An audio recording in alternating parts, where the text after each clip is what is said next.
o no sepan manejar la comprensión de textos. Desde nuestro gobierno se ha intentado y se ha armado un plan de alfabetización, entendiendo que es algo fundamental para el desarrollo de los pueblos importantes. En función de eso, creo y entiendo que el valor que tiene el maestro es fundamental, porque no hay posibilidad de una revolución en la educación si no le damos el verdadero valor que tienen que tener los maestros, que tienen que estar formados, tienen que estar firmes, valientes y por supuesto con la capacitación suficiente para poder dar esta transformación que realmente se necesita hoy en día en nuestra querida Argentina. Otro tema que, si ustedes me permiten, y bueno, hacer un reconocimiento hablando de maestros, como vengo de la provincia de San Luis, ustedes verán que siempre trato de llevar, digamos, mi geografía, creo que es muy valioso, digamos, el reconocimiento de los maestros puntanos.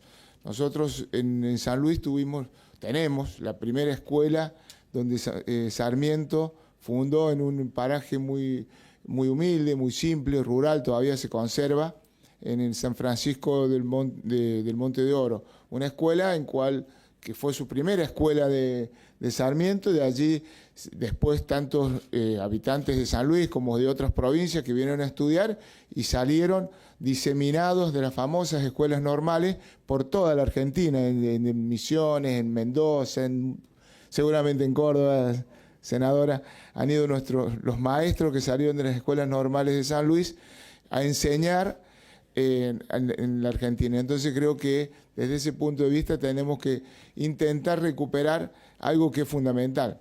Los chicos tienen que saber leer y escribir, tienen que saber comprender los textos.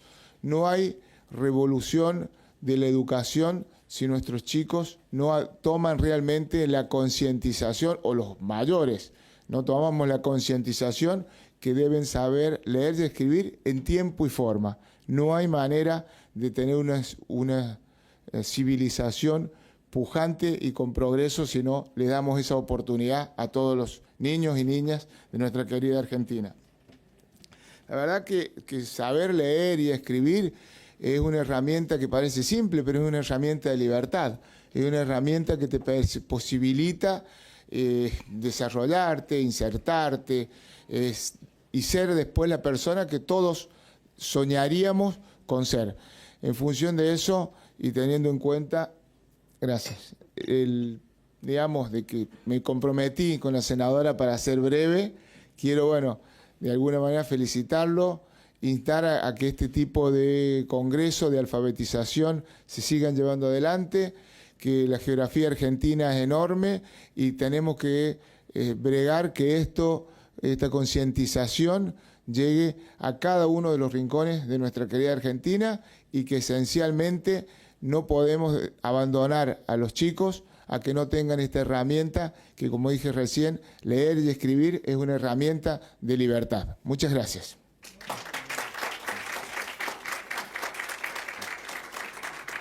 Muchas gracias, senador. También queremos agradecer que nos acompañe la senadora Vilma Bedia. Y ahora la senadora Álvarez Rivero nos va a brindar sus palabras. Bueno, por supuesto, muchas gracias Bartolomé Abdala y muchas gracias Vilma Bedia por estar acá. Eso me ayuda porque esta lucha a veces se siente solos, se siente que somos poquitos, entonces saber que en el Senado tengo a algunos más me ayuda muchísimo. Gracias, gracias. Como verán, toda esta gente es de trinchera. Así que hoy, a pesar de que no era fácil llegar, están acá. Les agradezco también, por supuesto, a todos. Y vienen de distintos puntos de la Argentina. Victoria viene de Tandil, ahí traje una buena tropa de Córdoba. Así que gracias a todos los que se han movilizado. Nosotros venimos teniendo estos eventos donde los expertos tienen voz.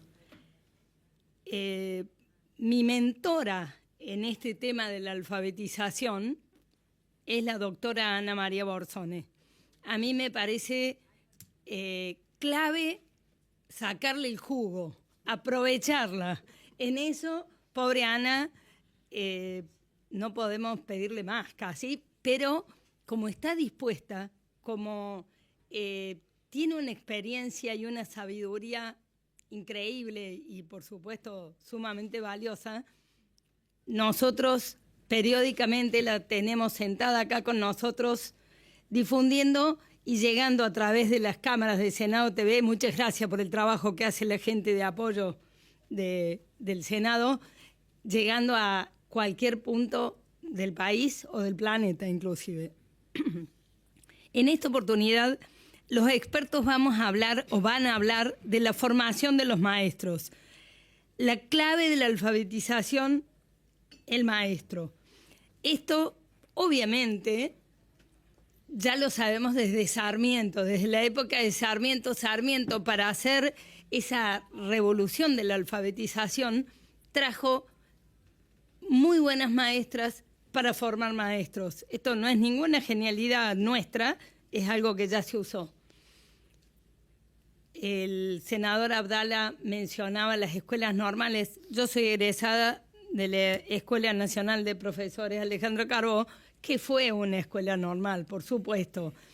En la época de mi madre se egresaban con título de maestra en el secundario. Yo ya tuve que hacer el profesorado porque ya había cambiado eso. Lo que se necesita está muy claro. Como les digo, no es nuevo, pero no se está haciendo.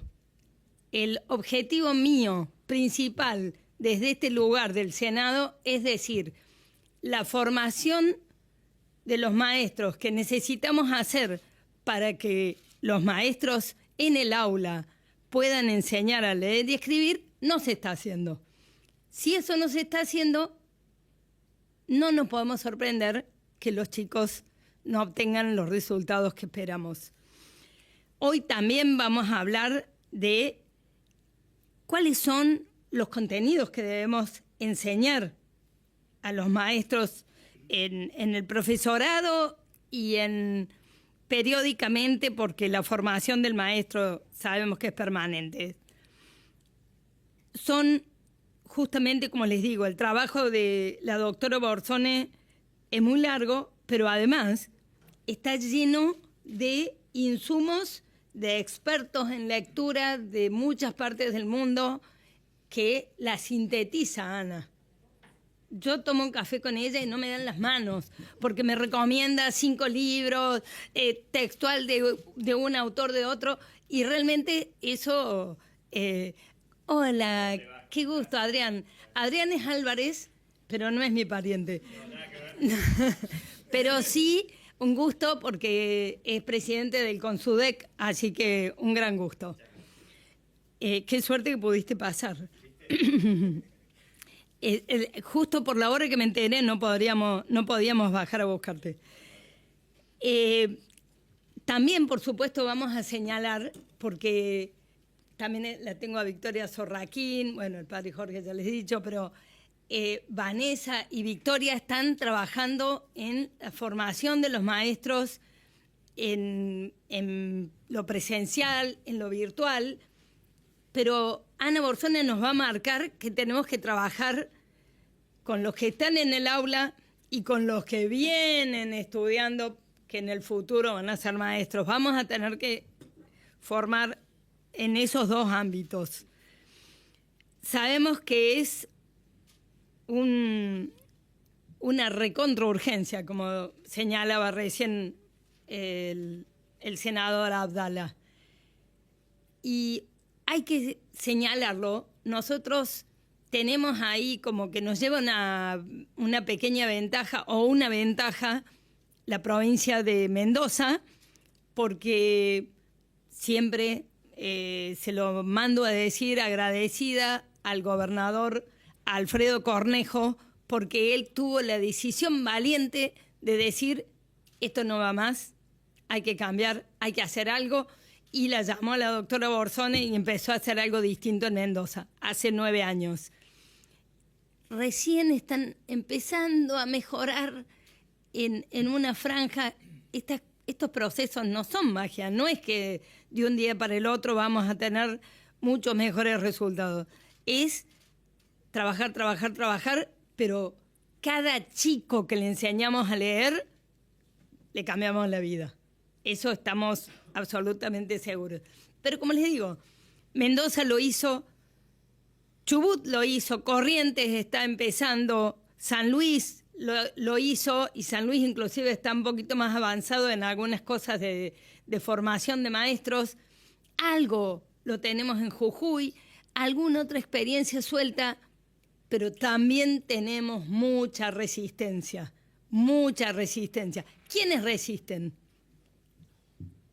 Las provincias que tienen la mayoría de la gente joven.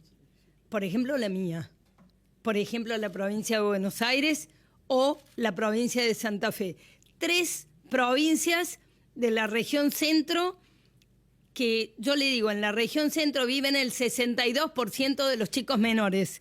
Entonces, si ahí no se produce el cambio, vamos a seguir teniendo la mayoría de los chicos pobres. Así que también, esto es una lucha más política, si quieren, pero tenemos, yo digo que el mensaje tiene que calar en profundidad y escalar en volumen. Son mis 2 nuevos verbos. Los ministerios de educación saben perfecto lo que pasa. Algunos miran para otro lado. Otros no saben qué hay que hacer. Y entonces hoy es medio atrevido lo que digo, pero hoy les vamos a decir qué hay que hacer. Podrían decir, che, pero esta es bastante soberbia. No, estamos copiando. O sea, Perú era ocupaba el último lugar entre los países que hacen las pruebas PISA, el último lugar. En el 2010 alguien dijo, cambiemos. Desde el 2010 hasta hoy ocupan el lugar número 8 de las pruebas PISA. Quiere decir que si uno trabaja sostenidamente puede lograr resultados. Ecuador y Bolivia también lo hicieron en el mismo momento. No han tenido los mismos resultados, y ahí tenemos que señalar que la profundidad del cambio en esta área también depende del acompañamiento político del gobierno. Así que sabemos que no es tan fácil. Nosotros venimos diciendo en Argentina está todo por hacer. En este punto, aunque alguna vez lo habíamos logrado, también tenemos todo por hacer. Gracias. Muchas gracias, senadora. Y ahora sí, entonces vamos a comenzar con el panel en el programa Hablan los expertos, la clave de la alfabetización, el maestro. Vamos a presentar en primer lugar a Ana María Borzone, doctora en letras, investigadora del CONICET, máxima experta en alfabetización inicial en la Argentina y además creadora del programa Queremos Aprender. Es profesora de la Diplomatura en Cultura Argentina. La escuchamos. Hola, buenos días, ya ni sé, perdón, estoy un poco perdida. El programa Queremos Aprender lo hice con la doctora Vanessa de Mier, que hizo su tesis de doctorado. Ven qué jovencita, por suerte hay gente joven que está ya presta a tomar la antorcha. Sí, querida. No, la anterior, por favor, que quiero hablar del programa Queremos Aprender. Los chicos quieren aprender y no los dejan aprender porque no les enseñan. Este es un programa de alfabetización, pero un programa de desarrollo integral. ¿Qué significa? No solo enseñamos a leer y escribir, trabajamos muchísimo la realidad, las habilidades cognitivas, porque un chico que no presta atención, y todos ustedes que están en el aula lo saben, no pueden aprender, y también un chico que no puede controlar sus emociones no puede aprender. Entonces, un programa de desarrollo integral para la alfabetización temprana. Sí, hemos elaborado también, tenemos materiales para toda primaria.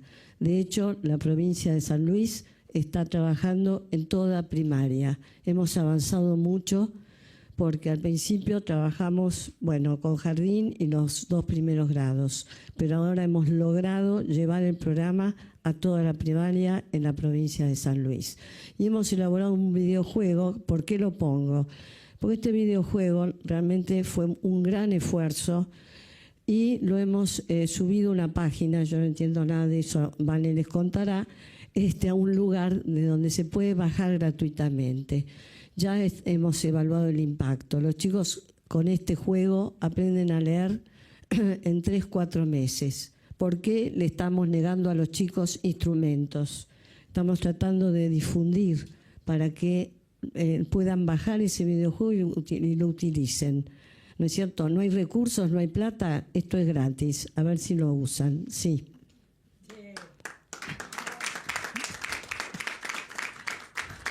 Y hecho a pulmón, porque en la Argentina hacemos las cosas a pulmón.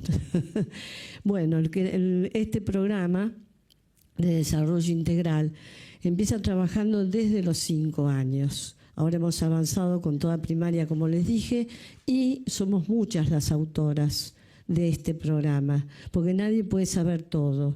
Entonces convocamos a especialistas en juego, en habilidades socioemocionales, funciones ejecutivas. Vane y yo trabajamos la parte de comprensión y también de sistema de escritura, pero formamos un equipo que, bueno, necesitamos más profesionales que se sumen a este equipo. Sí, la siguiente, por favor.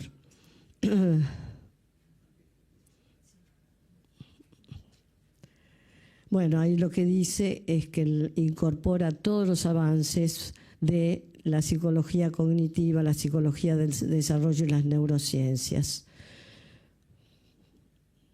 Bueno, ¿cuáles son los ejes fundamentales? Y estos son los ejes en los que tenemos que formar a los formadores de los formadores. Porque ¿qué es lo que sucede? Empezamos trabajando con en jardín y en los primeros grados. ¿Y qué pasa? Al mismo tiempo, en los institutos se está formando a los docentes en otra línea. Entonces, es una incoherencia total. Es un círculo, es como el círculo de la pobreza. Tenemos que romper ese círculo de la pobreza ingresando a los institutos y formando a los docentes en la ciencia de la lectura. ¿Y cuáles son los ejes? La oralidad. Los chicos tienen que aprender todos los días palabras. El otro día vi una evaluación de chicos de secundaria. Vocabulario, 300 palabras. De esas 370 eran insultos. La verdad que con ese vocabulario no se puede poder comprender textos ni escribir textos. Bueno, con los insultos se defienden. Es un chiste. Bueno, la oralidad. Enseñarles a relatar, enseñarles vocabulario, enseñarles a describir, enseñarles todos los géneros discursivos. El lenguaje no se aprende si no se enseña. Y dejamos de enseñar oralidad, de enseñar lenguaje. Y además, el lenguaje atraviesa todas las disciplinas. ¿No es cierto? Atraviesa todas las disciplinas. No es que el área lengua no. Está presente en todas. Un chico que no puede expresarse no va a poder comprender, no va a poder aprender contenidos disciplinares. Lectura y escritura de palabras es lo básico, el sistema de escritura.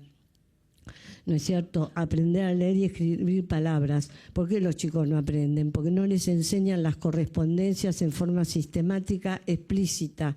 Se dejó de enseñar desde fines de la década del 80. Y no hemos avanzado mucho en ese sentido. Comprensión de textos, también. La ciencia avanzó muchísimo.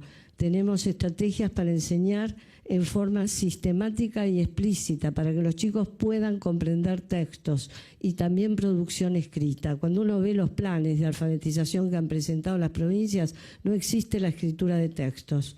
Eso es un tema que ahora hemos abordado en nuevos materiales y que estamos trabajando precisamente en la provincia de San Luis sumando la comprensión, producción, para que los chicos tengan instrumentos para el aprendizaje de las disciplinas. Sí. Bueno, todo lo que les dije antes, el marco del programa, habilidades socioemocionales, cognitivas, comprensión y producción de textos y el juego, el contexto de juego que no lo dejamos porque los chicos, bueno, porque tiene un componente muy importante para la enseñanza. Sí, la siguiente, por favor.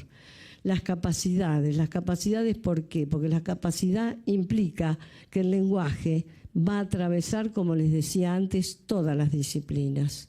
Todos los profesores, todos los docentes son docentes de lengua. Y con la situación actual en secundaria, que es trágica, todos los docentes de secundaria van a tener que empezar a enseñar a leer y escribir. ¿No es así, Carlos? Sí. Bueno, aprendizaje pleno, tomamos como modelo el proyecto de Harvard, el proyecto Cero de Harvard, que es muy interesante como planteo de instrumento de cómo enseñar para que aprendan en forma profunda. Interculturalidad, nuestro material incorpora todas las voces de todos los chicos del país y todas las lenguas que se hablan. Es decir, el quechua, el toba, bueno, todas las lenguas, porque promueve el desarrollo de la intercomprensión, es decir, es un material intercultural. Intercultural significa vamos a dialogar entre culturas. Nuestro país no tiene una sola cultura, tienen varias culturas y no se trata solo de convivir y de respetar al otro, se trata de hablar con el otro y promover la comprensión mutua. El desarrollo del pensamiento científico, bueno, como científicos no podía faltar, ¿no es cierto? Tratar de que los chicos tengan ese pensamiento, que aprendan a preguntar. Es maravilloso cuando un chico de 5 años pregunta, ¿qué quiere decir esta palabra? Y eso se logra. Y lo logran los docentes cuando están bien capacitados, tienen los materiales y saben cómo trabajar. Comunidad de aprendizaje, bueno, intercambio y diálogo con la comunidad y todas las dimensiones del desarrollo. Bueno, los resultados que hemos obtenido. Primer grado, Morena Agosto. Puede escribir un relato, miren lo que es ese relato. Los chicos en agosto, en primer grado, pueden escribir de esa manera, con mayúsculas, con puntos. Primero desde jardín aprendieron a relatar experiencias personales, porque si no pueden expresarlas, relatarlas oralmente, mucho menos van a poder escribirlas. Y sin embargo, eso, ¿por qué lo mostramos? Porque se dice que no, que hay que esperar a tercer grado, no hay que esperar nada. Retomemos la escuela de Sarmiento. A fin de primer grado todos los chicos leen y escriben. Y si no es así, vamos a seguir generando una brecha socioeducativa muy difícil de cerrar. La desigualdad es total, porque no se enseña a leer ni a escribir. Bueno, también a fin de primer grado todos los chicos escriben, sí. Son escuelas públicas. Escuelas públicas de la provincia de Buenos Aires, donde nos dejaron entrar en un gobierno y ahora estamos totalmente prohibidos. Soy siempre políticamente incorrecta. Sí. No, es que ¿saben qué pasa? Se ha destruido un país y se está destruyendo y se sigue destruyendo vidas, porque esos chicos no van a tener vida. Miren cómo pueden escribir. Por supuesto, práctica, enseñanza. Sí. Esta es la prueba de comprensión que tomamos a fin de primer grado. Cuando incorporamos el videojuego, como les digo, los chicos aprendieron mucho más rápido a leer, porque el videojuego es para leer, lectura. Sí, la siguiente, por favor. Contestaron 5 preguntas de comprensión por escrito a fin de primer grado. Les dimos el texto, lo leyeron solos que la prueba no es lo que plantea, que lean solos, pero ellos leyeron solos las preguntas y las contestaron 5 preguntas de comprensión. ¿Qué es lo que nos muestran estos datos? Que se puede hacer y que si no se hace es porque no hay decisión política. Porque esto implica la ciencia, ya nos dice cuál es el camino. Si no tomamos el camino de la ciencia, vamos a seguir como estamos. Sí, ya en segundo grado, bueno, esta es también una experiencia vicaria, una experiencia de otro. Lo que vemos es que la extensión es mayor, es decir, que seguimos avanzando, sí. Y también los chicos hacen descripciones. Y esto es muy importante. Tenemos que seguir, no podemos abandonar. No se trata solo de empezar en jardín, fortalecer, avanzar en primer grado y después hay que seguir trabajando y enseñando en forma explícita, sistemática y bueno, y de acuerdo a lo que nos dice la ciencia de la lectura. Sí. Bueno, ahora Vane les va a contar cómo hemos dado un primer paso, después de tantos años, vaya. Hemos dado un primer paso en Mendoza, estamos armando una actualización, aunque ya habíamos empezado en Corrientes con la diplomatura, para formar a los formadores de los formadores. También estamos formando en distintas provincias. Muchas gracias. Vamos a presentar a Vanessa de Mier. Es profesora, licenciada y doctora en Letras por la Universidad Nacional de Córdoba. Se desempeña actualmente como investigadora, asistente del CONICET y docente en la Universidad Católica de Argentina y en la Universidad de Buenos Aires. Estudia el desarrollo de la fluidez lectora y el rol de la prosodia en el aprendizaje de lectura. Es autora y coautora de artículos científicos y de materiales didácticos en el marco de su línea de investigación. La escuchamos. Bueno, gracias. Gracias por la invitación y gracias a Carmen por generar estos espacios que la verdad nos sirven para ir por ahí planteando de manera más contundente muchas ideas que tenemos y que queremos por ahí que tomen vuelo, ¿no? Ana estuvo comentando todas las líneas en las que venimos trabajando. Ella viene trabajando y muchos de los investigadores que nos formamos con ella continuamos indagando. Trabajamos hace mucho tiempo en el desarrollo de materiales y formar a los docentes en el uso de ese material. El tema es que a partir de la experiencia en las distintas provincias, lo que empezamos a notar es que había muchísima necesidad en términos de incrementar la formación docente, aun cuando por ahí focalizábamos en sala de 5 y primer grado. Lo que sucedía es que la rotación de los docentes siempre generaba que había mucha demanda y era difícil también escalar la propuesta, ¿no? Entonces, la necesidad de sostener la formación docente, porque vienen docentes nuevos y no tienen esta formación, era una demanda que había que sostener. Y por otro lado, ahí viene, ligado a eso, la necesidad de ver cómo podíamos revertir esa dificultad que se presentaba año a año, que siempre había 50, 60% de docentes que eran nuevos en sala de 5, primer grado, y teníamos que empezar a pensar en su formación.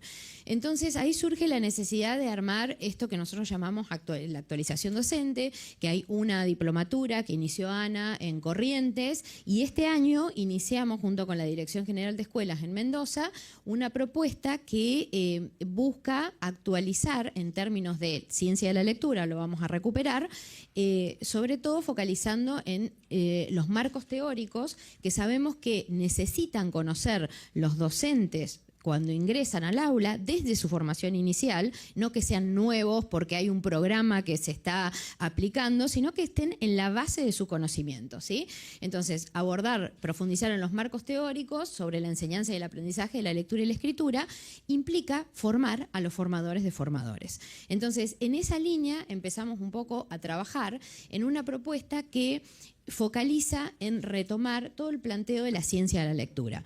Seguramente muchos de ustedes escucharon hablar, Ana recién lo nombró, la ciencia de la lectura es un paradigma interdisciplinario que reúne investigación que no es que sea del año pasado, sino que viene de años, desde la década del 60 y 70, con todo el desarrollo de la psicología cognitiva sobre cómo aprendíamos a leer, qué procesos se ponían en juego.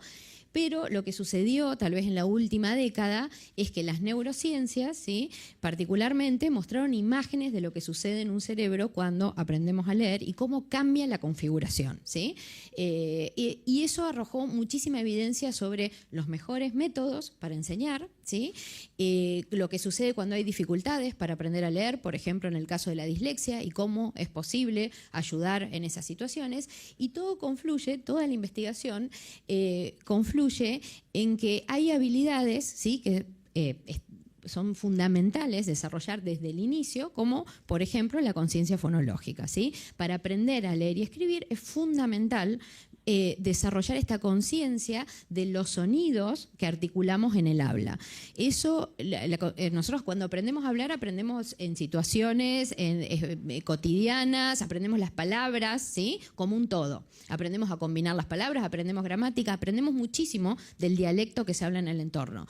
Pero la conciencia fonológica implica tomar conciencia de ese conocimiento que nosotros adquirimos, ¿sí? Implica hacerlo consciente, es una habilidad metalingüística, no es algo que se desarrolla naturalmente, se tiene que enseñar. Entonces, la ciencia de la lectura tiene como base metodologías que enseñan desde trabajando la conciencia fonológica desde el inicio, enseñando explícitamente el trazado de las letras, enseñando a leer y escribir palabras, enseñando las particularidades que tiene la escritura y el sistema de escritura de cada lengua. Es decir, desde el inicio, enseñar ortografía, enseñar convenciones que tienen que ver con los géneros, los signos de puntuación, desde el inicio. Es decir, no esperar a enseñar ortografía cuando los chicos ya desarrollaron habilidades para escribir palabras mal, por ejemplo, vaca con B corta, a veces con B corta, a veces con B larga, porque se genera una ambigüedad en términos de las representaciones. Entonces, lo que muestra la ciencia de la lectura es que lo que hacemos desde el inicio, lo que consolida son conexiones en términos de las zonas en donde almacenamos las representaciones ortográficas, las letras y las zonas del lenguaje, que van a estar interconectadas. Eso es lo que nos permite, o sea, parece simple, pero es muy complejo, implica años de trabajo. Eso es lo que nos permite desempeñarnos como lectores y escritores expertos. Si eso no está, hay una base que siempre va a fallar. Y esa es la bola de nieve que tenemos actualmente en la educación. Entonces, para nosotros es fundamental que esto esté, o sea, que haya una base en la formación docente inicial sobre la psicología del desarrollo, la psicolingüística, ¿sí?, los aportes de la psicología cognitiva, las neurociencias, ¿sí?, la sociolingüística, por supuesto. La sociolingüística fue muy citada en el diseño curricular, pero no siempre de una manera que termina potenciando la interacción, potenciando los procesos de enseñanza, ¿sí? Y la psicología educacional. Entonces, importantísimo entender esto. La ciencia de la lectura es un paradigma interdisciplinario. No es un aporte solo de las neurociencias, no es una reducción, es un paradigma de aportes de años de investigación. Y lo que sostiene son prácticas basadas en evidencia. Señala cuáles son los factores, cuáles son las habilidades centrales que tenemos que desarrollar en este proceso de aprendizaje de la lectura y la escritura, que como dijo Ana, se tiene que sostener, ¿sí? Es un proceso, no es que yo hago algo solo en primer grado, sala de 5 y después ya con eso gané toda la batalla. No, es algo que tengo que sostener, son trayectorias. Formar un lector, formar un escritor, un productor de textos implica años. Para eso tenemos toda la educación. Tenemos desde el nivel inicial, tenemos la educación primaria y tenemos el secundario. Eso debería garantizarnos que podamos tener estudiantes que egresan con las habilidades necesarias para poder desempeñarse con independencia cuando un texto es altamente demandante, ¿sí? Porque lo que va a crecer después, a medida que empezamos a avanzar en nuestra vida, es la demanda de los textos con los que vamos a interactuar, ¿sí? Que van a poner un poco en jaque nuestras habilidades, pero tenemos que tener las estrategias de base para poder resolverlo, buscar la manera de comprender ese texto, de abordar una situación de escritura de un texto, tener las estrategias. Actualmente se habla de la ciencia de la lectura y también de las ciencias de la enseñanza de la lectura y la escritura, ¿sí? Porque esto dio lugar a un montón de investigaciones que focalizan no solo en cómo aprendemos y qué sucede, ¿no?, en términos de las conexiones, esto que hablábamos recién, sino de cuáles son las metodologías más eficaces para enseñar a leer y escribir. O sea, hay investigaciones en aula, ¿sí?, formando docentes, acompañándolos con materiales que muestran cuáles son las metodologías que son más eficaces. Entonces, lo que hicimos fue pensar una formación virtual, ¿sí?, justamente para poder agilizar el tema conexiones, la efectividad. Piensen también, la propuesta la pensamos siempre en términos territoriales, entonces a veces es difícil, si uno está en la capital de una provincia, atender a toda la población. Entonces preparamos una propuesta de formación virtual que está organizada en encuentros sincrónicos, quincenales, y en actividades asincrónicas. Dejamos registrado en el aula virtual los videos de las clases sincrónicas, hay estrategias de recuperación, y lo importante es que vamos abordando contenidos en términos de los ejes que planteó Ana, en módulos que quedaron planteados de la siguiente manera. Cada módulo se va desarrollando en 4 encuentros aproximadamente, son en un mes. Entonces, el primer módulo aborda la adquisición del lenguaje y el desarrollo cognitivo, ¿sí? Hay docentes todos, especialistas en los temas sobre los que aborda cada módulo. Entonces, primer módulo, la adquisición del lenguaje. El segundo módulo focaliza en el sistema de escritura y todas las habilidades que entran en juego. El tercer módulo en lectura y comprensión, ¿sí? Y el cuarto módulo en producción textual. Todo a cargo de especialistas. Lo que vamos haciendo es generar una propuesta en la cual los formadores de docentes, ¿sí?, van a participando en un encuentro sincrónico, después actividades asincrónicas que llevan a profundizar el contenido, con la idea de generar un portfolio final que contenga actividades que pueden llevar o implementar en los profesorados en los que están desempeñando su tarea, ¿sí?, en el área de lengua y algunos en literatura. Entonces, es una actualización, tal como quedó planteada, bastante simple y básica, ¿sí?, que tiene una cursada de 4 meses, ¿sí?, o sea, es intensiva, pero en 4 meses se logran abordar los contenidos, porque a veces es muchísimo, pero en poco tiempo uno puede profundizar si está el material, si está la posibilidad de montar virtualmente el material, el contenido y las actividades que van dando seguimiento. Y generamos también en paralelo un espacio de consulta optativo.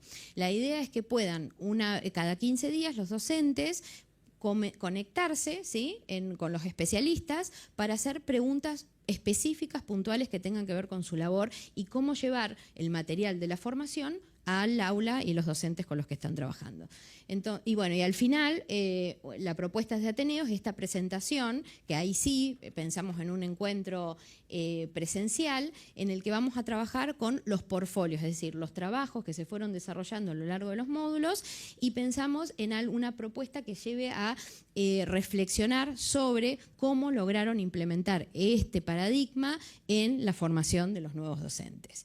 Esto es el inicio y esperamos que sea una propuesta que realmente nos permita justamente responder al problema que tenemos de la formación inicial de los docentes. Que los docentes tengan una base cuando llegan o en nivel inicial o primer ciclo de primaria sobre ¿qué estamos hablando cuando decimos que tenemos que enseñar a leer y a escribir? ¿Sí? Porque a veces es muy difícil cuando la formación de base estuvo desde otro paradigma y hay que remontar muchísimo años de formación en poco tiempo. Así que bueno, esa es la propuesta y muchísimas gracias. Muchas gracias. Y la próxima presentación va a ser de tipo virtual, va a exponer Daniel Rebolledo Cormac. Él es educador, magíster en educación por la Universidad de Harvard y es Country Leader de Google para la educación para el Cono Sur. Impulsando la transformación digital en la educación en Chile y Argentina, trabaja con escuelas y universidades, tanto públicas como privadas, para integrar de manera fluida las herramientas de Google para la educación. Su objetivo es empoderar a educadores y a estudiantes para que alcancen su máximo potencial a través de la tecnología innovadora y experiencias de aprendizaje dinámicas. Vamos a compartir entonces el video que él nos enviara. Perdón, senadora, antes. Sí, yo les voy a explicar un poquito porque yo me acerqué a la gente de Google for Education, porque tenía la intriga de una plataforma de cómo llegar a todo el país, pero con alguna herramienta que también sea de bajo costo, quería magia. Me acerqué a la gente de Google for Education y ellos me dijeron, nosotros tenemos algo listo para lecturas guiadas, para explicarle, para permitirle a los chicos que vayan leyendo y les evaluamos y le damos al maestro un informe. Me encantó. No están trabajando hoy ni en la formación de los maestros ni en la formación inicial. Entonces, esto es una ventanita de lo que Google for Education está haciendo o está aportando a la alfabetización, un tema un poquito más global, pero para que se entienda que lo estamos sumando. Y gracias a Daniel, porque él desde Chile grabó esto para estar presente. Hola, mi nombre es Daniel, soy parte del equipo de Google for Education de Sudamérica y estoy muy contento de estar compartiendo aquí con ustedes. Muchísimas gracias a la organización por invitarme. Estamos hablando sobre un tema que es bien interesante, es muy hermoso, pero además también es muy desafiante, que es acompañar a nuestros estudiantes en el proceso de desarrollar estas habilidades para obtener el proceso lector, para poder leer y para poder también entender lo que leemos. Desde Google for Education nosotros tenemos algunas herramientas que pueden ser muy interesantes para ustedes.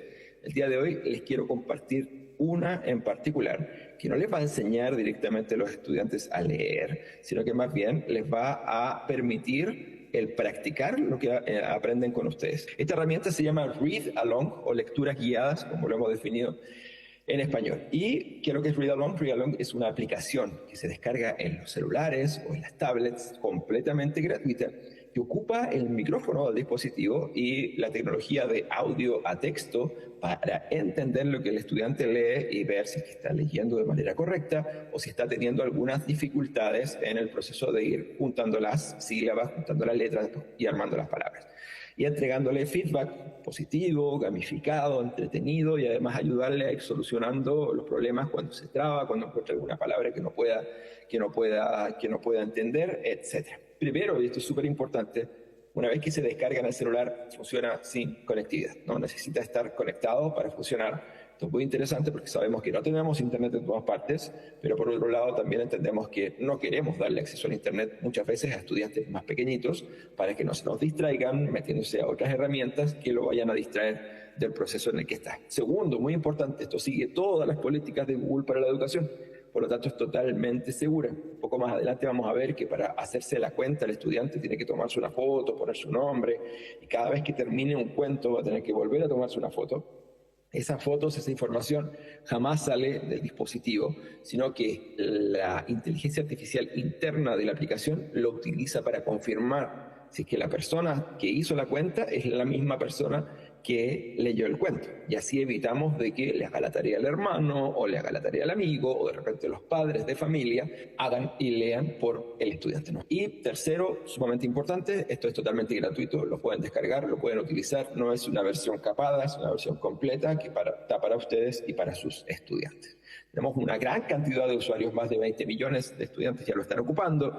Hay más de 85 millones de historias leídas dentro de la aplicación, entonces nosotros ya la hemos ido modificando, la hemos ido mejorando para adaptarla a lo que se necesita para que obtengamos nuestros resultados, que finalmente nuestros estudiantes lean mejor y comprendan más. Ahora, ¿cómo se utiliza esto directo al grano? Lo primero, ir al store y descargarla y instalarla. En celulares con Android, en tablets también con Android, lo van a poder instalar sin ningún problema.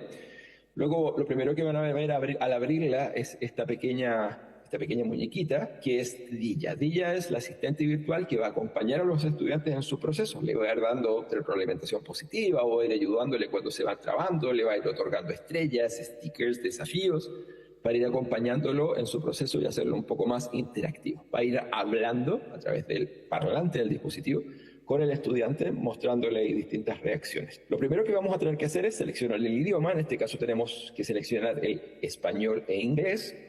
Y esta es la pantalla de interacción que nosotros vamos a tener. Es muy sencilla, va directa al grano. Tiene un menú de navegación, tiene el cuento que deberíamos estar leyendo, donde dice historia, tiene el toggle de elección entre español e inglés, porque también podemos ocuparlo para ambos idiomas. Tenemos la sección de biblioteca abajo, donde están todas las lecturas. Hay 4 niveles de complejidad de cuentos, 1, 2, 3 y 4, siendo el 1 más fácil, el 4 más difícil. Hay también una sección de premios, donde están todas las estrellas que el estudiante se ha ganado, todos los stickers, logotipos que se ha ido ganando al ir desbloqueando los cuentos que se leen. Finalmente tenemos una sección de actividades, donde está cuántos libros se ha leído, cuáles han sido, cuál es su velocidad de lectura, cuántos minutos al día lee, para información personal, pero también vamos a ver que eso también se puede llegar a transmitir al educador. Entrando al menú de navegación, van a poder ver esto.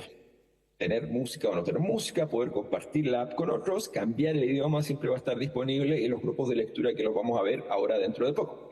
Para poder utilizarlo de buena manera, es muy importante que el estudiante se cree un perfil, no el padre, el estudiante. Para eso va a pedir un nombre, que puede ser solamente el nombre, en mi caso sería solo Daniel, no es necesario más, y le va a pedir hacerse una foto, mirando a la cámara, para que pueda después, como les decía, contrastar que esa persona del perfil es la persona que termina los cuentos. Recordando nuevamente que esta foto nunca sale del dispositivo, sino que se utiliza solamente de manera interna. Y ya está, con eso ya estamos listos, ya tenemos la visión de todo el menú, con todos los juegos, con todos los cuentos, para que el estudiante pueda comenzar a leer. El estudiante puede comenzar a leer de manera libre, le va a presentar un cuento de nivel 1 y la inteligencia artificial va a medir si esto fue lo suficientemente complejo para él, va a seguir más o menos el nivel 1, si se le hizo muy fácil lo va a pasar solito al nivel 2, al nivel 3, hasta que encuentre ahí el desafío adecuado, y al revés también, si estuvo muy difícil va a buscar juegos o cuentos que sean más sencillos para el estudiante. Esa es una forma,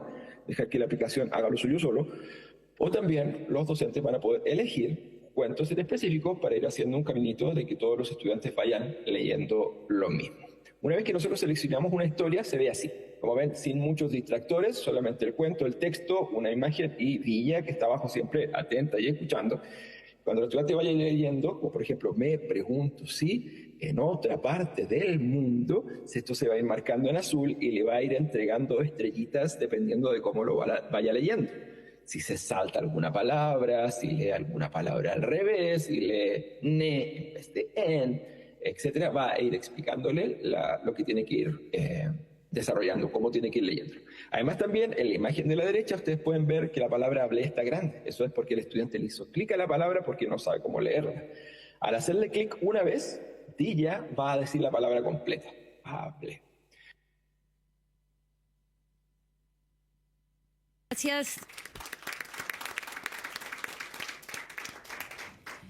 Yo sé que Daniel a distancia nos está viendo, así que muchas gracias, Daniel Reboledo, desde Chile. Muchas gracias. Y continuamos ahora entonces con Victoria Sorraquín. Es magíster en gestión educativa por UDESA, licenciada y profesora en ciencias de la educación y especialista en educación, y fundadora de Educare Argentina, escritora e investigadora. Es autora del reciente libro publicado por Editorial Ateneo, No aprendimos nada, título sugestivo. La escuchamos. Bueno, buenos días, gracias Carmen. Siempre es un honor estar al lado de estas titanes. Y bueno, yo quiero conectar un poquito el libro, No aprendimos nada, y lo que estamos viendo en las aulas cuando estamos intentando hacer de altavoz de las investigaciones de Ana, de Vanessa y de todo su equipo. ¿Qué dicen las docentes? ¿Cómo lo viven? ¿Qué ha pasado después de estos 30 años de haber ignorado tanto las investigaciones de la doctora Borsone y de algunos otros que venían alzando la voz, ¿no? yo en el libro lo que planteo es, en un lenguaje lo más coloquial posible, intentar hablarle al ciudadano común y que entienda qué nos pasó, por qué 45% de nuestros chicos no aprenden a leer. Y la verdad que a cada lugar que voy y trato de contarlo, la gente común no lo puede creer. Y yo cuento lo que a mí me pasó, que yo tampoco lo pude creer. Cuando se me cayó por primera vez el velo, cuando escuché en un congreso, un poquitito antes de conocerla, a la doctora Borsone, que el cerebro no viene cableado para leer. Que era algo que, no sé, acá hay docentes que asienten con la cabeza, porque era algo que nos habían dicho hasta el cansancio, que existía el cerebro natural lector, que solo era cuestión de desarrollarlo, que solo era cuestión de sumergir a los niños en un ambiente alfabetizador, ¿no? Ahora, fíjense la crueldad de haber llegado al punto en el que estamos, ¿no? Porque la siguiente cosa que me hizo caer el velo fue cuando descubrí que el cerebro de un analfabeto es distinto del cerebro de un lector. Y como dijo Vanessa, eso es algo que en los 10 últimos años cada vez es más fácil de ver, porque las resonancias magnéticas funcionales es simplemente ponerle un casco a un niño, un grupo de niños, que piensan que es el casco de Colapinto, y mientras que están haciendo el proceso, los científicos están viendo lo que pasa. Entonces, ¿cómo podemos seguir escondiendo esto? ¿No? Entonces, digo la crueldad porque el cerebro de esos niños que no logran aprender a leer está menos desarrollado, tiene menos redes neuronales. Y eso es lo que ven los maestros del otro lado cuando dicen, pero este niño tiene un descenso cognitivo, este niño lo tengo que mandar a la psicopedagoga. Tenemos casos últimamente de niños a los que les han diagnosticado en la escuela, les digo, no quiero mentirles porque esto es verdad, debe tener un tumor cerebral. Y lo mandaron al neurólogo y lo mandaron a 18 excursiones hasta que alguien osó decir, sencillamente no sabe leer, enseñémosle. Entonces, eso es lo que les está pasando a nuestras escuelas, a nuestros niños, ¿no? Algo también que voy descubriendo es que me dicen los directores, los docentes perdieron la habilidad, y me van a corregir, no es que perdieron, no la tienen, ¿no? No la adquirieron. La habilidad de darse cuenta que no lee porque no sabe leer. O sea, les juro que algo tan simple como eso, el docente sigue pensando muchas veces que no, que tiene un problema, que es la casa, que no, lo que pasa que viste a la mamá, no, lo que pasa que le hace ruido la panza, vienen sin comer, pero en la escuela le damos de comer. No, pero entonces es por eso que no, y no pueden ver que no leen porque no aprendieron a leer.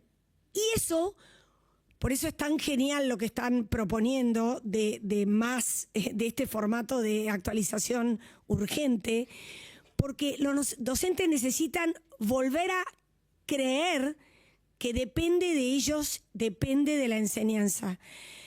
Yo siempre repito algo que me enseñó el profesor Antelo, que falleció recientemente cuando hice la maestría, que una de las primeras cosas que nos dijo es, el docente el que enseña hace señas. Y yo digo, en Argentina convencimos a los docentes que no hay que hacer ninguna seña. Al revés, hay que esconder las cosas. Si se las decís claramente, estás impidiendo la creatividad, estás impidiendo el razonamiento, estás impidiendo... No enseñes explícitamente, porque eso es casi malo, casi negativo. El docente, con la mejor de las intenciones, cree eso. Entonces, revertir eso, hacer que se caiga ese velo, es una tarea que no depende ya solo del sistema educativo, depende del país entero, ¿no? Pidiendo a gobiernos, funcionarios, por favor, que este velo se les caiga a todos, ¿no? Mientras tanto, los inspectores de varias provincias siguen persiguiendo a los docentes, bajando materiales. Recién le compartía a Vanessa que de una localidad en la provincia de Buenos Aires me mostraron los materiales que les hicieron llegar ayer a los inspectores, a directivos y docentes que no quiero decir mucho porque la doctora Borsone se va a exasperar más aún, ¿no? Pero desde en primer grado, sin haberles enseñado a leer el cuento del hombrecito de jengibre y trabajar con el cuento del hombrecito de jengibre en el aula, que es después el cuento con el que van a evaluar en las pruebas estandarizadas, ¿no? Sin nunca haber pasado por enseñar las letras, los sonidos, a leer palabras, etcétera, ¿no? Así, otro punto importante es, los docentes dicen, no, lo que pasa que vienen sin vocabulario de la casa. Lo que pasa es que para eso es la escuela. La escuela es para que les enseñemos vocabulario, para que les demos los conocimientos que no tienen, ¿no? La doctora Borsone insiste muchísimo siempre en esto, ¿no? De si no tienen el vocabulario, y obvio que no lo van a, pero hay que dárselos. No es que no lo tienen y no puedo hacer nada. Sí, tengo que trabajar, enseñarles el vocabulario, ¿no? Trabajar antes. Previamente, por supuesto. Realmente esto también lo escuché hace poco y me parece genial, ¿no? Los docentes creen de buena fe que la lectura va a venir a los niños como les salen los dientes. O sea, creen que hay que esperar que maduren y que así como a mi nieta ya le salieron los dientes, tiene como 6 dientes, así se va a producir la lectura. Y es urgente, tenemos que revertir esto, ¿no? Tenemos que, por distintos caminos, lograr que esto se entienda. Sí. Y por último, quiero terminar con algunos testimonios que a mí me desgarran el corazón. En algunos lugares, y esto es algo que también los invito a que pensemos, y padre, ustedes desde las parroquias me consultan también de iglesias evangélicas, en donde hay centros de apoyo escolar, yo digo, tiene que haber clubes de alfabetización. Nosotros tenemos un par de experiencias de estos pequeños clubes de alfabetización con los materiales de Klofkina, de Queremos Aprender, y la verdad es que es maravilloso lo que está pasando. Por ejemplo, en un paraje rural donde había 16 niños en una primaria con 2 docentes, de los cuales 9 de distintos grados no podían leer, ¿no? Y los chicos van todos los días a la escuela, pero como los docentes no enseñan, los docentes terminan diciéndole a la mamá, estoy preocupada, llévela a la psicopedagoga. La psicopedagoga queda a 60 kilómetros de camino de tierra, o a la fonoaudióloga, todos niños que hablan mal, porque la pandemia, ¿no? Fruto de la pandemia, las pantallas, fruto de padres que no saben cómo hay que trabajar la oralidad, y van a la escuela y tampoco se trabaja la oralidad. Entonces, en ese conjunto desgarrador, ¿no? En un mes y medio aparecieron 2 chiquitos de 8 años. Puedo contar muchos, pero solamente voy a contar estos 2, ¿no? Una mañana en este club es 2 veces por semana. Estos niños van a la escuela a la tarde, a la 1 del mediodía. Entonces, 2 veces por semana va una maestra a las 7:30 de la mañana, que al principio nosotros pensamos, los chicos se acuestan, porque esto es la otra cosa que el Estado no está diciendo. Se tienen que acostar temprano, no se pueden quedar hasta las 4 de la mañana mirando el celular porque van a ir a la escuela a la tarde. Tenemos que hacer campañas de concientización de esto. Bueno, pues los niños se acuestan temprano las 2 noches antes para estar en el club. Llegan al club que se produce en la cocina de una casa los lunes y en la cocina de otra casa los miércoles. Llega la maestra cuando apenas está clareando. Las mamás han entendido perfectamente que esos chicos no aprenden porque no les enseñaron. Entendieron perfectamente que sus hijos no tienen un descenso cognitivo, sino que hay que enseñarles. Entonces, si lo entendieron las mamás, ¿cómo no lo vamos a poder entender desde el sistema educativo? Y bueno, las 2 anécdotas que tengo son: una mañana, las mamás se turnan para preparar la merienda, y una mañana estaba una mamá sirviendo la leche y de repente uno de los chicos, estaba abriendo el cuadernillo, empezando a trabajar, leyó una palabra, otra palabra, una tercera palabra. La mamá dejó la leche y le fue le dice a la señorita, Mateo, lee. Segundo grado, no tenía ni media posibilidad, hacía 1 mes y medio, ni media posibilidad de hacer esto. La mamá dejó la leche y le fue corriendo a contar al marido, Marcos, Mateo lee. O sea, es todo. ¿Qué estamos haciendo? Es todo. Dejémonos incluso repensemos en primero o segundo grado, ni ciencias sociales, ni ciencias naturales. Alfabetización y matemática, por favor. Si leen, después es todo. Los aprendizajes van a fluir para toda la vida. Y bueno, y el último testimonio que tengo es Valentina, también en segundo grado, tampoco nada. Y ella sola también, era temprano, y de repente ella sola se autodictaba, que es algo que los especialistas muestran cuando los chicos escuchan cómo se prolonga el sonido, ellos mismos aprenden a hacerlo. Y de repente, señor, sé leer, dijo, ¿no? O sea, es todo. Entonces, por favor, Argentina, despertemos.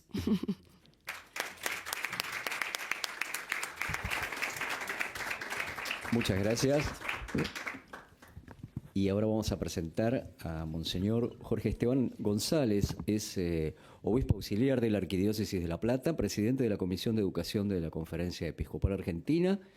Él es profesor de Filosofía y Ciencias de la Educación y de Teología y Ciencias de la Religión por el Instituto Seminario Mayor San José, licenciado en Teología Espiritual por la Universidad Gregoriana de Roma, obispo auxiliar y vicario general de la Arquidiócesis de La Plata, delegado episcopal para la educación, profesor del Seminario Mayor San José y del Instituto Superior Juan Nepomuceno Terrero. Además es vicepresidente del Consejo de Administración de la Fundación Universidad Católica de La Plata. Lo escuchamos. Bueno, me sentaron en la mesa de los expertos, pero en la punta, estoy bien en la punta porque en realidad yo no me siento experto en esto, digamos, ¿no? E inclusive uno tiene los vicios del cura, digo, entonces para no empezar a predicar, me escribí lo que quiero decir para que estar bien claro lo que quería expresar, digamos, ¿no? Por eso en realidad vengo a compartir, me invitaron más que nada para compartir algunas miradas sobre los institutos de formación docente. Ustedes saben que la Iglesia en el país tiene muchos institutos.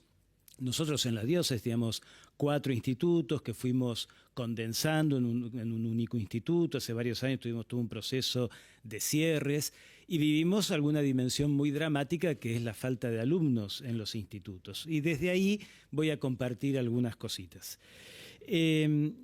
Algo que considero muy importante desde el inicio de lo que quiero compartir con ustedes es la necesidad imperiosa de despertar la vocación docente en nuestras comunidades.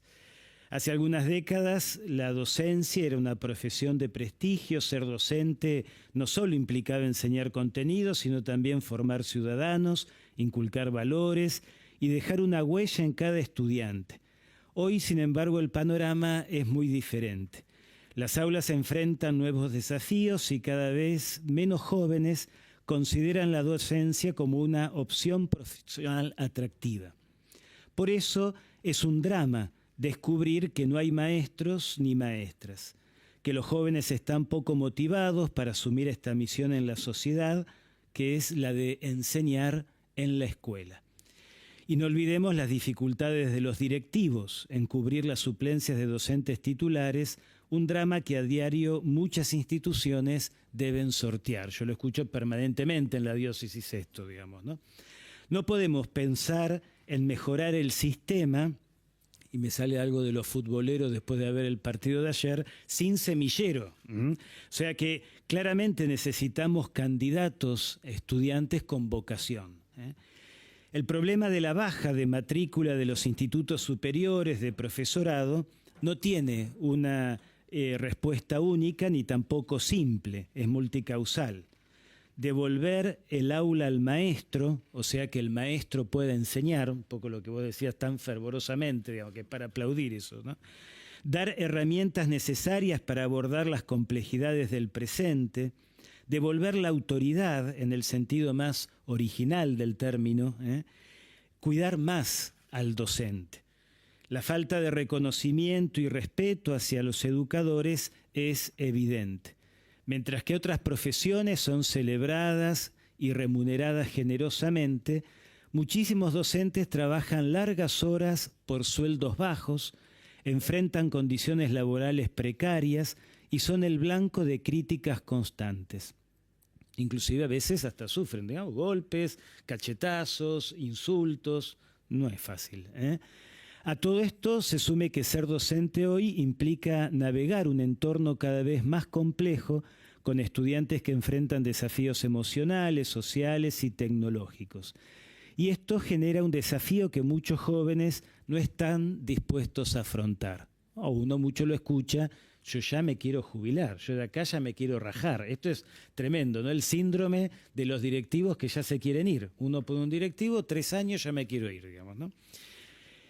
En el tiempo de escucha del Pacto Educativo Argentino, hablo un paréntesis, todos quizás escucharon hablar del Pacto Educativo Global, una iniciativa que tuvo el Papa Francisco en el 2020, después de la pandemia, generando la necesidad de crear un nuevo pacto entre la sociedad, el Estado, las familias, las instituciones. Bueno, el Pacto Educativo Argentino tomó la forma, el Pacto Educativo Global, digo, de Francisco, tomó en la Argentina la forma del Pacto Educativo Argentino.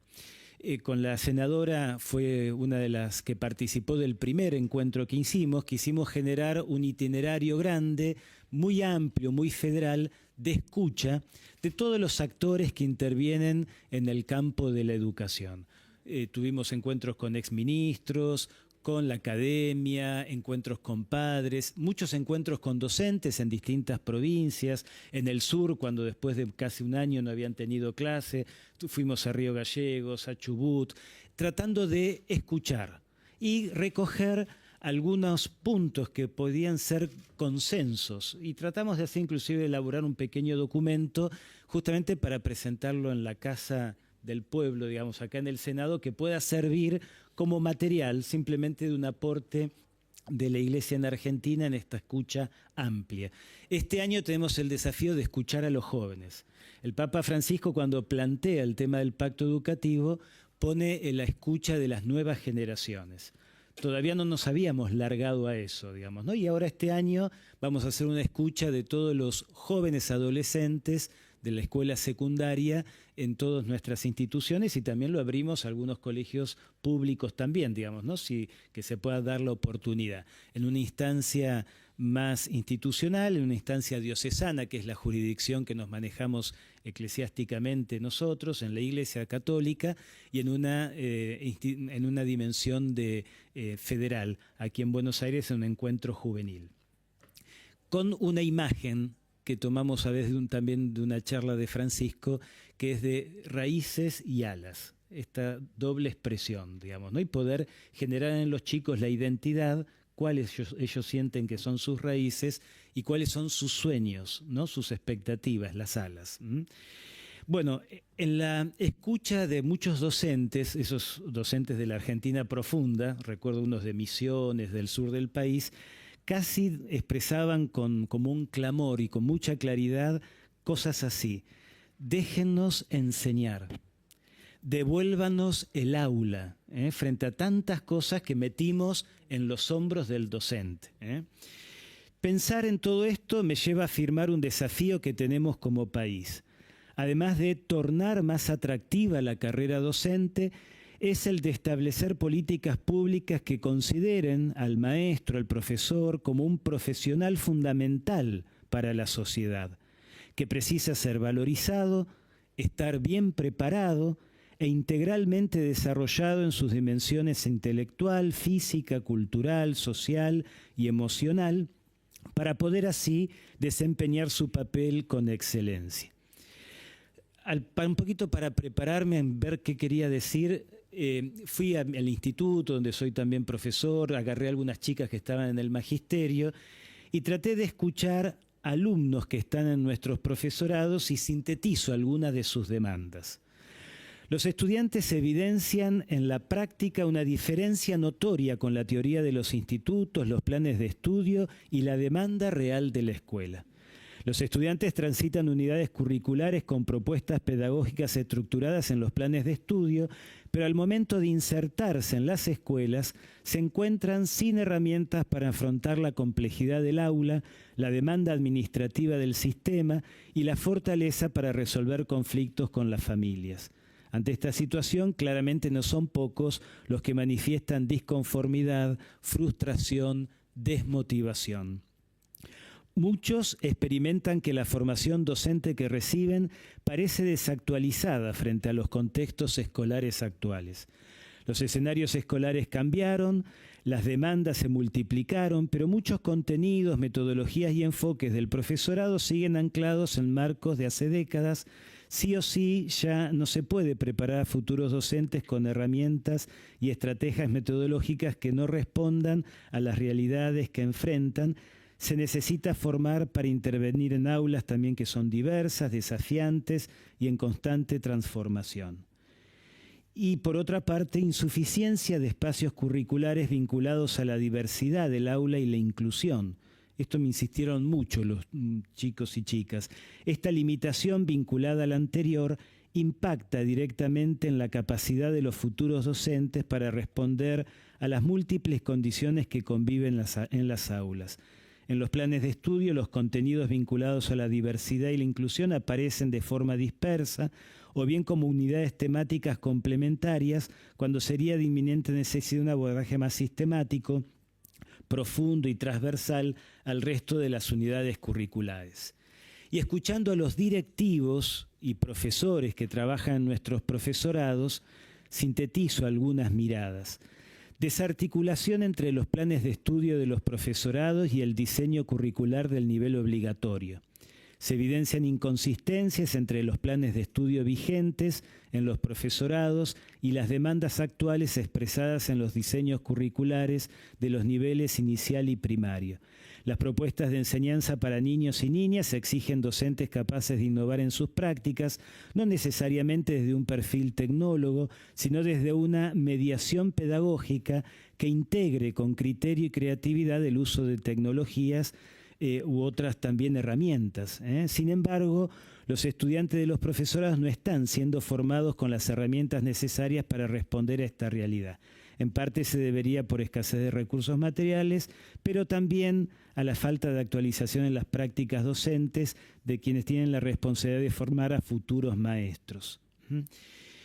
Mucho tiempo invertido, decían algunos docentes, en los primeros años para la alfabetización académica y pedagógica de los ingresantes al profesorado. Bueno, esto está en el marco de la provincia de Buenos Aires, que el régimen académico prevé ahora un poco esto, ¿no? Pero muchos estudiantes ingresan con dificultades de comprensión lectora, producción escrita, razonamiento lógico. Estos 4 pilares de ustedes es genial, porque es una respuesta clarísima a eso, digamos, ¿no? Hay que decir también que actualmente se está queriendo mejorar a través de un nuevo régimen académico, pero se destaca la necesidad de fortalecer claramente durante el primer año del profesorado esta situación. Es una realidad que no se puede formar un futuro maestro si no puede leer críticamente, escribir con claridad o reflexionar con profundidad sobre sus prácticas. Y un tema que viene también preocupando cada vez más en los profesorados es que no hay suficientes espacios dedicados específicamente a trabajar la diversidad en el aula y lo que implica enseñar desde una mirada inclusiva. Algunas frases que me dijeron algunos docentes sobre este tema más que nada de inclusión, que no sea solo algo que se agrega, sino que esté realmente integrado y tenga un lugar importante y visible. Actualizar los programas, revisar lo que enseñamos, cómo lo hacemos. Tenemos que incorporar espacios donde se aborden estas temáticas como parte esencial de la formación docente. Además de esto, planteo otra preocupación, especialmente mirando mucho los barrios periféricos, por lo menos de la ciudad de La Plata. Ustedes saben que la periferia de La Plata es una de las que más creció en estos últimos años con barrios pobres. Parece mentira, digamos, ¿no? Por la estructura de la ciudad. La falta de docentes afecta especialmente a las comunidades más vulnerables, donde las condiciones de vida ya son difíciles. En estos contextos, los docentes son mucho más que educadores, son figuras de apoyo, guías y modelos a seguir. Por eso hay una pregunta que nos tiene que interpelar. ¿Qué sucede cuando estas comunidades se quedan sin docentes? Como muchos también de los colegios públicos de estos barrios no tienen alumnos. Paradójicamente, increíble, digamos, ¿no? Porque muchas familias tienen miedo de mandar a sus propios chicos a la escuela del barrio, por cómo está la escuela. Eso pasa mucho. No quisiera que quede un sabor amargo con lo que acabo de describir, sino más bien deseo hacer un llamado esperanzador. Soy cura, así que digamos esto, si no, acá la pifiamos, ¿eh? Todas, no, ustedes me ganan, así que me da mal, pero digamos, porque la esperanza y la educación van de la mano. No podemos olvidar el rico magisterio del querido Papa Francisco en materia educativa. Central en su legado educativo ha sido la invitación a transformar la educación en un instrumento para construir un mundo más justo, solidario y sostenible. En ocasión del lanzamiento del Pacto Educativo Global, allá por el 2020, afirmaba: hoy es necesario un nuevo período de compromiso educativo que involucre a todos los componentes de la sociedad. Esto del club, por ejemplo, es genial lo que vos decís, digamos, ¿no? Escuchemos el grito de las nuevas generaciones, que manifiesta la necesidad y al mismo tiempo la oportunidad estimulante de un renovado camino educativo que no mire para otro lado, favoreciendo graves injusticias sociales, violaciones de derechos, grandes pobrezas y exclusiones humanas.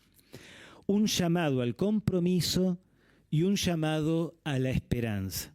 Nos recordaba el Papa apenas un año atrás: la educación es un acto de esperanza en quien tenemos delante, en el horizonte de su vida, de sus posibilidades de cambio y de contribución a la renovación de la sociedad.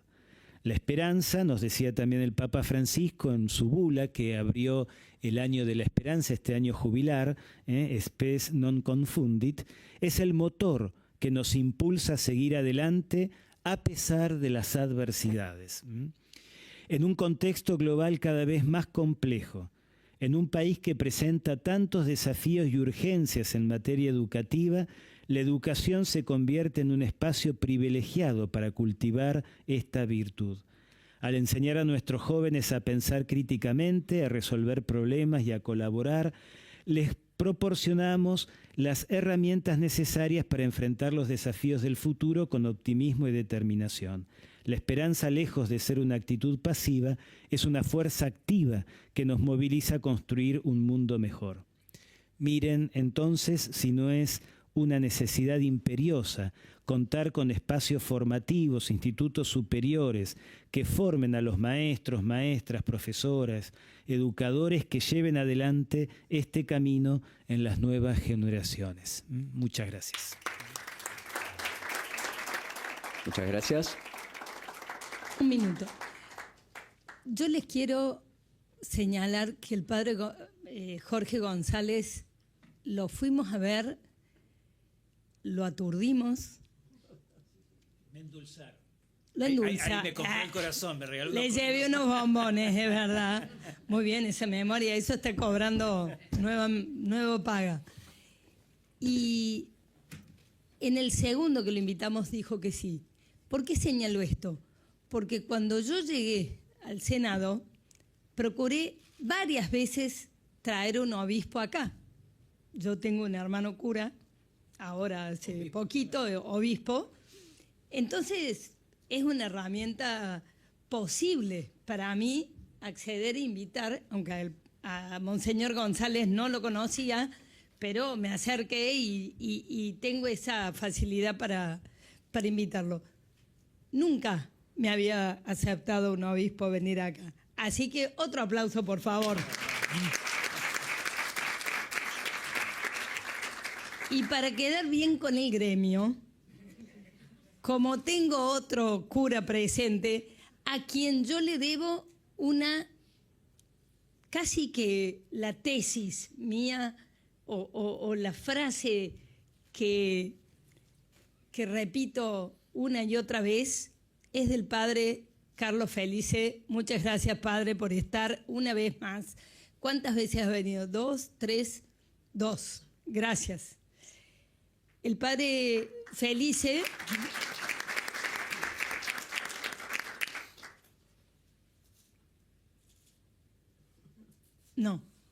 No te entiendo, Bea. Ah, por supuesto, gracias, Bea. Bueno, por supuesto, gracias, Bea, porque ustedes saben, todos los que están acá, todo el esfuerzo que hacen Bea, Nati, Diego, Sofi, todo mi equipo. Un aplauso grande.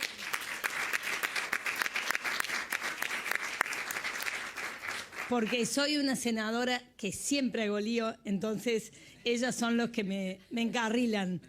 En este evento estamos celebrando el Día Internacional de la Educación. Por eso el 15 de junio tenemos en algún lado, alguien eligió ese día. Entonces yo aprovecho en junio hacer algo, una semana por la educación, y en septiembre con Sarmiento y Estrada tenemos mucha excusa para trabajar también por la educación. Pero la tesis del padre Carlos Felice dice: en la Argentina empezó a crecer la pobreza cuando dejamos de enseñar a leer en el aula. Y yo la hago mía y la repito, y él como cura salesiano dice, por ahí Don Bosco nos está tirando la oreja, así que muchas gracias, padre Felice, por estar acá. Como hemos traído tanta gente de Córdoba, yo les quiero dar la palabra.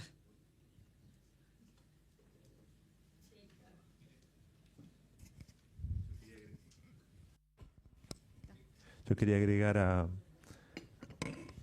Sorrachino que me emocioné con lo que contaba, también porque puedo agregarle una lista de anécdotas a ella. Quiero decir 2 o 3 cositas, nada más ya termino. Primero, que a mí me pasó estoy enseñando en la secundaria en primer año a leer y escribir con el método de Ana María Borzona, que si fueran de jardín y primer grado los chicos. Con eso voy tratando de adaptarlo a ellos y enseñarle. Son chicos de clase media, el 80% ya ha tenido apoyo escolar, que es ayuda a hacer la tarea, y son chicos que son empeñativos, no se detienen ante nada, pues la familia lo apoya en todo. Entonces, pero se dan cuenta que no saben leer y escribir, muchos de ellos. Entonces, de 130 chicos, 86 me pidieron ayuda. 86. Todos están mal, pero 86 me pidieron ayuda. Casi todos están mal, ¿no? Entre 130 alumnos, solamente uno sabe escribir con cursiva, ¿no? Y tiene una velocidad mucho más rápida que todos los demás en lectura y escritura. Entonces, lo que estamos haciendo es enseñándole a escribir en cursiva, y enseñándole también a leer. Uno de los chicos, esta es la anécdota, estábamos leyendo un párrafo, ya habíamos hecho toda la conciencia fonológica, todo, y entonces lee el párrafo entero él, y cuando termina de él solo, dice él, es la primera vez que leo sin equivocarme. Él solo dice eso, y de ahí en más nunca más se equivocó. Eso por un lado. Y otro es que el único chico que que escribía con cursiva, se daba cuenta que yo intentaba enseñarle a los chicos a leer y escribir, qué sé yo, y enseñaba en cursiva, que no me pidió ayuda, por supuesto, él, pero sale del aula y me dice, yo necesito darte algo. Esto fue hace una semana. Con esto, y me da un abecedario con las 4 letras, imprenta y cursiva, con esto, mayúscula y minúscula, me dice, con esto yo aprendí a leer y escribir en cursiva en primer grado. Te lo doy a vos para que le ayude a mis compañeros. Por si querés decir algún comentario. ¿No? Bueno. Además de que casi me hacen llorar con las anécdotas.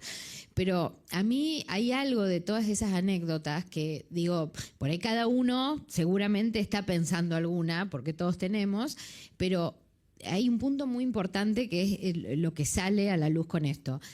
Muchas veces, retomando un poco lo que planteaba Victoria, nos hacen creer que podemos trabajar la motivación por la lectura, ¿no? El placer por la lectura, porque hay libros, porque circulan libros, pero no hay nada más motivante que poder hacerlo. Poder leer. O sea, si no sé leer, no voy a tener motivación para la lectura. Entonces, es el punto fundamental. Si no entiendo lo que estoy leyendo, no puedo avanzar en la lectura de un texto, no voy a tener motivación para esa tarea. Entonces, eso me parece que es un punto nodal para cambiar la perspectiva. Te cambia la manera en la que estás viendo el problema. No es la motivación. La motivación no se forma. Vos vas a formar un lector, vas a enseñar a leer, vas a enseñar a comprender, vas a desarrollar estrategias. Lo otro va a venir porque va a sentir motivación para la tarea. Tal vez después no va a leer lo que nosotros esperamos que leerán manga, lo que se lee ahora actualmente, pero va a sentir motivación y no va a sentir que no lo puede hacer, que eso es lo menos motivante que le puede pasar a un ser humano. ¿Alguien más quiere? Yo quiero complementar algo lo que dice Vanessa. ¿Anda? Perfecto. Yo quiero complementar con dos cosas. Una, las inspectoras, 3 inspectoras se aparecieron en esa escuela, en ese paraje rural. Hacía 20 años que ninguna inspectora llegaba hasta ahí. ¿Para qué? Para sacar a los alumnos del aula y preguntarles ¿qué es lo que hacen ustedes a la mañana? ¿Qué es lo que hacen? O sea, las inspectoras se sorprendieron que los chicos están aprendiendo. ¿Me entendés? O sea, imagínate el sinsentido. Y después una cosa que quería complementar a lo que dijo usted, monseñor, es cómo va, o sea, y me hago eco de lo que dice Vanessa, ¿no? Es como el reverso, miren, ¿cómo va a tener prestigio el docente? ¿Cómo se va a sentir valorado el docente si lo que le dicen es, che, vos no enseñes, mirá que no es nada importante lo tuyo, vos solamente sentate acá, sumergilos en un ambiente alfabetizador y ellos cuando maduren van a aprender. O sea, ¿cómo te sentís vos? Inútil. En cambio, si le volvés a decir, che, vos sos fundamental, el título de hoy, ¿cómo es? La clave es el maestro. Vos le podés abrir la vida a todos. ¡Epa! ¡Wow! Pará, o sea, soy importante. Entonces, obvio que estoy de acuerdo que el sueldo, que el sistema, o sea, podemos debatir, pero además, si los callamos la boca, le decimos no hagas nada, no enseñes, no interfieras, no, motivalos. A ver, motivalo, ¿con qué lo va a motivar? Si no les puede enseñar. ¿Puede ser? Y después Mariela. ¿Qué tal? Muchas gracias y felicitaciones por esta actividad muy importante, ¿no? Yo quería agregar una cosa. Yo soy Isolina Gerván, trabajé en el Ministerio de Educación de la ciudad, por supuesto hice el curso de Ana María Borsone porque veía la necesidad, hacía evaluación de capacitación docente y bueno, y en otros programas más que estaba en el Ministerio. Y yo creo que un punto que es muy importante es valorar el carácter unitivo que tiene la educación, ¿no? En todo sentido. Por ejemplo, en la escuela, es decir, del proyecto escuela, todo lo que se deriva de ese proyecto escuela hasta que llega a la enseñanza, que no se tiene que abrir muchísimo, ¿no? Por ejemplo, poner 2 líneas prioritarias, 3, que sean lengua, matemática, la alfabetización, que es lo que se necesita. Y en base a eso, todos los objetivos, en todos los grados, en todas las disciplinas, tienen que aparecer. ¿Por qué? Porque si yo tengo un problema en jardín o puede ser en primer grado, segundo, que los chicos no saben articular, ¿cómo trabajo yo con música para que me complemente y los chicos puedan, es decir, pronunciar bien? Es decir, entonces, ¿cómo trabajo la motricidad? Es decir, que se necesita es decir, en educación física para complementar, es decir, la motricidad que después se necesita para estudiar, para escribir, para leer, etcétera. ¿Cómo yo trabajo en arte? Es decir, el dibujo para que me ayude a trazar la letra cursiva, ¿no? Entonces, eso es lo importante, es decir, ese carácter, porque tenemos dentro de la escuela un montón de herramientas que nos pueden ayudar y no las usamos porque todos van por caminos distintos. Entonces, bueno, eso, carácter unitivo en todo, desde la dirección al aula, ¿no es cierto? Y entre todas las áreas, ¿no? Otro tema, la formación docente. La formación docente, es decir, uno tiene que replantearla. La formación docente tiene que ser amplia, no tiene que estar atada solamente a los diseños curriculares, porque los diseños curriculares cambian de acuerdo al que sube, ¿no? Entonces, el docente tiene que saber cómo adaptarse y cómo ir metiéndose por los canales que encuentre para poder enseñar. Porque no es un obstáculo que hoy los profesores no puedan enseñar. El que quiere enseñar, enseña. Busca el canal por donde poder entrar. Entonces, y por supuesto, pienso yo que hay que replantear muy bien cuál es la formación docente, porque hoy los que ingresan necesitan mucho más de lo que son años atrás en cuanto a la capacitación en todo sentido, desde cultural, no sé, básica en muchas cuestiones, ¿no? Es decir, nosotros teníamos un programa de mentorazgo para directores nobles en la ciudad de Buenos Aires, y uno al director le tenía que decir: vos tenés que peinarte todos los días, tenés que venir bañado todos los días. Entonces, hay muchas necesidades que antes, bueno, la gente muchas cosas las tenían, venía desde su casa, y hoy no es así. Entonces, hay que replantearse muy bien, a lo mejor zonales, etcétera, pero cómo tiene que ser la formación docente hoy para que los chicos puedan aprender, porque evidentemente el chico no aprende porque no se le enseña. No es que así como no aprende nada, es decir, bueno, sí, hay cosas que sí, pero es decir, el chico que no puede ser que vayan a la escuela, que haya una presencialidad y que los chicos no aprendan. Es una estafa. Los padres hacen muchos sacrificios, familias sencillas, familias humildes, que llevan a los chiquitos todos los días a la escuela y terminan primer grado, jardín de infantes, y no saben absolutamente nada. ¿Cómo puede ser? Entonces, hay que apretar el acelerador, cada uno desde donde pueda, porque esto cada vez es peor. Es decir, la sociedad que estamos creando es terrible. ¿Cómo vamos a decir, bueno, cómo nos roban los chicos? ¿Cómo no van a robar? ¿Cómo van a comer si nos roban? Si no saben ni leer, que no pueden hacer nada. Un chico que no sabe multiplicar no puede ser albañil, no ingeniero, albañil. El que no tiene comprensión, ¿cómo va a entender? Hoy las obras, usted va por la calle y todos los camiones son todos computarizados. Si el chico no tiene comprensión, ¿cómo no puede trabajar ni en una obra? Estamos muy lejos de las necesidades que hay en cuestiones laborales, intelectuales, etcétera, etcétera, y a lo que se está dando. Nos urge cambiar lo que está sucediendo. Cada uno, nada así como Ana María Borzón viene luchando hace un montón de tiempo, todavía no se le escucha como se la tiene que escuchar, no la llaman como la tendrían que llamar, ¿no? Y bueno, es decir, la problemática de la niñez y de la adolescencia cada vez es más grave. Bueno, muchas gracias. La felicito. ¿Alguien más? ¿Quién decía? Mariela. ¿Está prendido? ¿Está Sí. Bueno, primero que nada quería agradecerle al padre porque, bueno, mientras él hablaba fue como un recorrido a todo lo que pasa en los pasillos de las escuelas, ¿no? Y que se replica a lo ancho y a lo largo de nuestro país y en todas las provincias.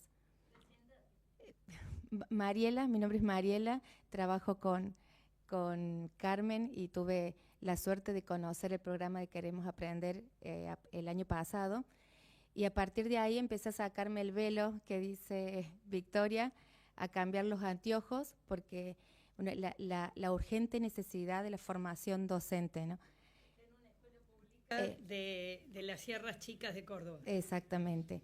Y bueno, me movilizó mucho las palabras suyas, padre, porque realmente cómo necesitamos la formación docente y la estamos pidiendo a gritos todos los maestros. Y la miro a Ana y la miro a Vanessa porque ustedes tienen en sus manos la solución a tantas cuestiones que vivimos los docentes a diario, esta pérdida de interés, que ya no queremos estar más frente al aula, porque vemos que los chicos no aprenden, y nosotros enseñamos, porque enseñamos, pero lo estamos haciendo mal. Empecé a embeberme de lo que ustedes nos están brindando, y hace 2 semanas, por ejemplo, llegó una niña, porque tenemos estas dificultades en las trayectorias de los estudiantes que se van mudando, ¿no?, por distintas cuestiones, y más en la escuela pública, y la mamá delante de la niña, era la primera vez, yo hacía 2 días que conocí a la pequeña, se acerca y me dice, mi hija tiene, no sé, un nivel de autismo o quizás un problema cognitivo, no sé, ya voy a ver porque todavía no sabemos bien. Oh, pero tiene un certificado de discapacidad, tiene algo ya. No, está en 3er grado. Obviamente, bueno, no lee y escribe en mayúscula sostenida, sin segmentación, y la copia propia del pizarrón, ¿no? Niños que se han vuelto copistas, ¿no? Y bueno, la niña escuchando, ¿no?, a su mamá en su inocencia, quizás de decirle que esta niña no podía aprender. Y bueno, llegó a mi aula, me senté con ella, empecé a evaluarla, y sinceramente, si yo no tuviese hoy los anteojos nuevos, seguramente lo que estaría haciendo es pedirle a la mamá que venga a una reunión para ver cuándo iba a accionar, iba a llevarla a la psicopedagoga o iba a llevarla para ver cuál era el problema de la niña, el certificado, para poder hacer las adaptaciones curriculares correspondientes, porque si no, y alargando el tiempo de una niña que en realidad, cuando la empecé a evaluar, no tiene nada. Entonces se llama Agustina, y por muchas Agustinas que hoy están en nuestro país en esa situación, es que les pedimos los docentes que lleguen como sea, pero que nos capaciten, porque lo necesitamos. Y con todos los docentes que hemos abierto las puertas en la provincia de Córdoba, y que hoy nos estamos sacando este velo, estos anteojos, y estamos mirando desde otra realidad, todos vuelven a lo mismo, que Carmen, que Victoria, que Ana, que todos nos ayuden, porque estamos muy solos, y en esa soledad en la que estamos transitando la educación, sentimos que ya no podemos, y entonces muchas veces sentimos ganas de abandonar. Y se lo digo con toda la tristeza, ¿no?, porque uno es un docente que lo que más quiere es que los chicos aprendan, y sentís que los docentes nuevos que van llegando, que llegan con un espíritu al aula, ¿no?, y al año están pensando en cambiar de profesión. Así que bueno, lo traigo para que esto continúe. Gracias, Mari. ¿Alguien más? Tenemos un último momento. Sí, porque la senadora nacional Carmen Álvarez Rivero ha querido distinguir con un diploma de honor del Senado al Consejo Superior de Educación Católica, CONSUDEC. La invitamos que se acerque adelante del estrado. Sí. Conozco muy bien el CONSUDEC. Trabajé 13 años junto al CONSUDEC, no adentro del CONSUDEC. Por ejemplo, con Monseñor Hugo Salaberry, con Alberto Bochatey. Así que... Y con Alberto Bustamante, por supuesto. Muy, muy querida institución. El Consejo como tal cumplió 100 años. El Instituto del CONSUDEC solo 70. Pero esto quiere decir que hay instituciones trabajando por la educación hace muchos años. Yo quiero asociar al CONSUDEC a esta lucha por la alfabetización, y por eso les doy el premio. Este diploma de honor, el texto reza: en reconocimiento por sus 100 años de trabajo por la educación argentina, la formación integral de educadores y la vinculación de la escuela católica como ámbito de evangelización de la cultura.